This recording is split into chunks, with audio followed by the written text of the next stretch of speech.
மும்பை புறநகர் ரயில் குண்டுவெடிப்பு வழக்கில் குற்றவாளிகள் 12 பேருக்கு இன்று தண்டனை விவரம் அறிவிக்கப்பட உள்ளது. இது குறித்த கூடுதல் தகவல்களை தருகிறார் எமது செய்தியாளர் அசோகா. அசோகா, சொல்லுங்க, மும்பை புறநகர் ரயில் குண்டுவெடிப்பு வழக்கு விவரத்தை முழுமையா சொல்லுங்க. ஹேமா, இந்த வழக்கு பொறுத்த வரைக்கும் 2006 ஜூலை 11 நடந்த மும்பை புறநகர் ரயில்களில் நடந்த குண்டுவெடிப்புக்கான வழக்கு. அதில் 188 பேர் உயிரிழந்தனர், 817 பேர் காயமடைந்தனர். இதைத் தொடர்ந்து 13 பேர் மீது வழக்கு செய்யப்பட்டு பல ஆண்டுகளாக விசாரணை நடந்து வந்து கடந்த ஆண்டு ஆகஸ்ட் மாதம் விசாரணை முழுமையாக நிறைவடைந்தது. ஆனால் தீர்ப்பு வெளியிடப்படவில்லை. கடந்த செப்டம்பர் 11 அதாவது இந்த மாதம் செப்டம்பர் 11 தீர்ப்பு வெளியிடப்பட்டது. அதில் 12 பேர் குற்றவாளிகள் என்றும் 13 பேர் நிரபராதிகள் 12 பேர் குற்றவாளிகள் என்றும் 13வது நபர் ஒருவர் நிரபராதி என்றும் தீர்ப்பளிக்கப்பட்டது. பின்னர் அவர்களுக்கான தண்டனை விவரம் இன்று வெளியாகக்கூடும் என்று எதிர்பார்க்கப்படுகிறது. இப்போது நாம் அதன் விசாரணை நடந்து கொண்டிருக்கக்கூடிய ஸ்பெஷல் செஷன்ஸ் கோர்ட் அதன் வெளியில் தான் நாம் இருக்கிறோம். இங்கு சற்று நேரத்திற்கு முன் குற்றவாளிகள் உள்ளே அழைத்துச் செல்லப்பட்டார்கள். தற்போது அங்கு விசாரணை துவங்கி நடந்து வருகிறது. அரசு தரப்பிலிருந்து பல்வேறு விஷயங்கள் முன்வைக்கப்பட்டு சில பேருக்கு மரண தண்டனையும் சில பேருக்கு ஆயுள் தண்டனையும் கோரப்படும் என்று எதிர்பார்க்கப்படுகிறது. இப்போது இது குறித்து மேலும் பல தகவல்களை நமக்கு தருவதற்காக மும்பையில் உள்ள லீடிங் கிரிமினல் லாயர் திரு கணேஷ் ஐயர் அவர்கள் நம்முடன் இணைகிறார். நம்ம அவரிடம் பல விவரங்கள் இந்த வழக்கு குறித்து கேட்கலாம். சார், வணக்கம். வணக்கம். இப்போ இந்த வழக்கு ஒரு நிச்சயமான லேண்ட்மார்க் வழக்கு மும்பையை பொறுத்த வரைக்கும். இதில் உங்களுக்கு அரசாங்க தரப்பில் எத்தனை பேருக்கு இதில் மரண தண்டனை கோர போகிறாங்க, அது குறித்து உங்ககிட்ட ஏதாவது தகவல்கள்? இதில் 9 பேருக்கு தூக்கு தண்டனை கொடுக்கறதுக்கு ஏற்பாடு இருக்குது. இன்னும் 3 பேருக்கு ஆயுள் தண்டனை கேட்டிருக்காங்க. இதில் 9 பேருன்னா அந்த 6 பேர் யார் அதில் எல்லாம் பாம்பு பிளான் பண்ணாங்க, அவங்களுக்கு 6 பேருக்கு. இன்னும் 3 பேர் எஜுகேட்டட், இந்த பிளான் மேலே யார் அது இப்போ அந்த இன்ஜினியர் படித்த உள்ளவங்க, அது இந்த பாம்பு பிளாஸ்ட் எப்படி பிளான் பண்ணோம் அந்த பிளானிங் பண்ண, அதுக்காக அவங்களுக்கு 3 பேருக்கும் இந்த 6 பேர் பிளான் பண்ண அவங்களுக்கு 9 பேருக்கும் எங்களுக்கு நாங்கள் தூக்கு தண்டனை விசாரிச்சுட்டு இருக்கோம். இன்னும் 3 பேருக்கும் ஆயுள் தண்டனைக்காக கேட்டிருக்கோம். ஸோ அதாவது 9 பேருக்கு தூக்கு தண்டனையும் மிச்சம் 3 பேருக்கு ஆயுள் தண்டனையும் அரசாங்க தரப்பிலிருந்து கோரப்படுகிறது என்பதுதான் நமக்கு கிடைக்கக்கூடிய தகவலாக இருக்குது. இப்போ இவங்க இந்த இதில் கன்விக்ட் ஆகிருக்கிறவங்க முக்கியமாக இந்த மக்கோக்கா அப்படிங்கிற ஒரு சிறப்பு ஆக்ட், மகாராஷ்டிராவுக்கு மட்டுமே பொருந்தக்கூடிய ஒரு ஆக்ட். இந்த ஆக்ட் மூலமாக தான் அவங்க கன்விக்ட் ஆகுறாங்க, குற்றவாளிகளாக நிரூபிக்கப்பட்டிருக்காங்க.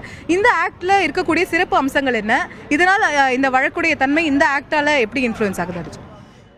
இன்று நம்ம இந்தியன் லா ஜுடிஷியரி சிஸ்டமில் இந்த எம்சிஓசி ஆக்ட் வந்து ஸ்பெஷலாக மகாராஷ்டிராவில் பண்ணது காரணம் வந்து ஆர்கனைஸ் சிண்டிகேட், ஆர்கனைஸ் கிரைம் எப்படி நடக்கிறது, அது வந்து நம்ம வந்து சிம்பிளாக கேஸ் ஃபைட் பண்ணால் இந்த மாதிரி இந்த மாதிரி குற்றம் பண்ணுற ஆளுங்கள்லாம் நிரபராதியாக விடுதலை ஆகிடுவாங்க. அதுக்காக இந்த எம்சிஓசி ஆக்டில் ஸ்பெஷல் இருக்குது. எந்த குற்றாலையும் முதல்ல கன்ஃபெஷன் பண்ணால் அந்த கன்ஃபெஷனை அது வந்து ஏற்றுக்கொள்ளி அந்த எவிடன்ஸை மாற்றி அவங்கள அபராதி இது பண்ண முடியும். அதுக்காக இந்த எம்சிஓசி ஆக்ட் ஸ்பெஷலி மகாராஷ்டிராவில் இன்வோக் பண்ணி இதில் இந்த ஆர்கனைஸ் கிரைம் சிண்டிகேட் எந்த மாதிரி குற்றாலையும் ஒரு குரூப் பண்ணி இந்த குற்றம் பண்ணால் அவங்க இந்த ஒரு ஆக்ட் மூலியமாக அவங்கள தண்டிக்கிறதுக்கு ஃபுல் சான்சஸ் இருக்குது. அதுக்காக இந்த ஆக்ட் மகாராஷ்டிராவில் ஒரு ஸ்பெஷலாக வேலை பண்ணிகிட்டு இருக்கு. நன்றி சார், எங்கள் தந்தி டிவிக்காக பேசியதற்கு. இப்போது நமக்கு கிடைக்கக்கூடிய தகவல், இந்த மக்கோக்கா அப்படிங்கிற ஸ்பெஷல் ஆக்ட் மூலமாக கன்விக்ட் ஆயிருக்கிற இந்த குற்றவாளிகளில் 9 பேருக்கு தூக்கு தண்டனையை அரசு தரப்பு கோரும் என்றும் 3 பேருக்கு ஆயுள் தண்டனை கோரும் என்றும் இங்குள்ள வழக்கறிஞர்கள் தகவல் தெரிவிக்கிறாங்க. Hema, back to you. Ashoka, இப்போ அந்த 12 பேரும் விசாரணைக்காக அழைத்து செல்லப்பட்டிருக்காங்க. மும்பை நீதிமன்றம் எப்போது தண்டனை விவரத்தை அறிவிக்க இருக்கிறது? ஹேமா, இப்போ அவங்க உள்ள விசாரணைகள் நடந்துட்டு இருக்கு. ஸோ அந்த விசாரணை முடிந்து அதற்கு பிறகுதான் கிட்டத்தட்ட ஒரு அரை மணி நேரத்திலிருந்து 1 மணி நேரம் ஆகும் என்று நாம் எதிர்பார்க்கலாம். சிலர் அந்த ஆர்குமெண்ட்ஸ் நீண்ட நேரம் போனால் அதற்கு மேலேயும் ஆகலாம் என்று நமக்கு சில தகவல்கள் உள்ளே இருக்கக்கூடியவர்கள் சொல்றாங்க.